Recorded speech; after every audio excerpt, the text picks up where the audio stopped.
Vamos aproveitar a situação do pastor de calcinha para falar sobre taras e fetiches sexuais e o que isso pode ter a ver com você e com a sua família. Eu sei que quando a gente vê situações como essa, a maioria das pessoas tende a pensar que se trata ou de um homossexual ou de um travesti enrustido. Mas eu queria mostrar para vocês que pode ser que tenha outras coisas envolvidas aqui. Por exemplo, existem muitos homens que são heterossexuais, mas que gostam de ter uma tara, um fetiche por roupa feminina.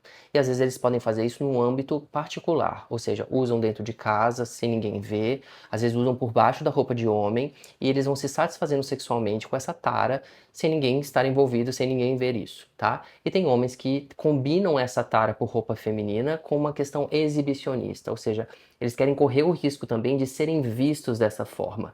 Que me parece, do pouco que eu vi, né, gente, do vídeo do pastor, parece que é mais ou menos o que ele faz. Você vê que ele sai do carro, dá uma voltinha ali em volta, meio que um quem não quer nada, volta pro carro e vai embora.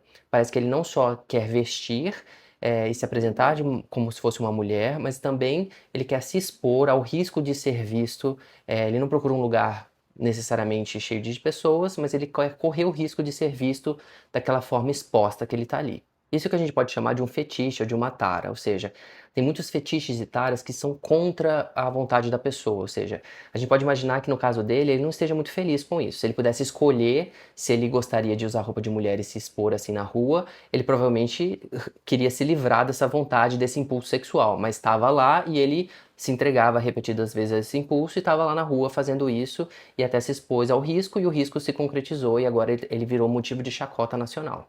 Bem, mas e o que isso tem a ver com você e com a sua família? O que tem a ver com a gente, vamos falar assim, é que essas questões de taras e fetiches normalmente se desenvolvem por eventos vividos ao longo da infância e da adolescência, principalmente eventos de exposição inadequada a algum tipo de erotização. Então, se eu estou sempre falando aqui com vocês que nós estamos sendo muito expostos, as crianças estão sendo super expostas a questões sexuais, os limites estão sendo todos suspensos e a gente tem erotizado as crianças desde muito cedo, isso significa o quê, se a gente for imaginar? Que nós estamos criando um cenário de proliferação de taras sexuais. Então, não só um contexto de abuso, de violência, mas às vezes os nossos filhos, pelas experiências que eles vão vivendo desde cedo, eles podem se tornar adultos cheios de taras sexuais. Taras que podem, inclusive, ser frutos de muito sofrimento para eles. Pode ser algo que eles odeiam fazer, mas não conseguem parar de fazer.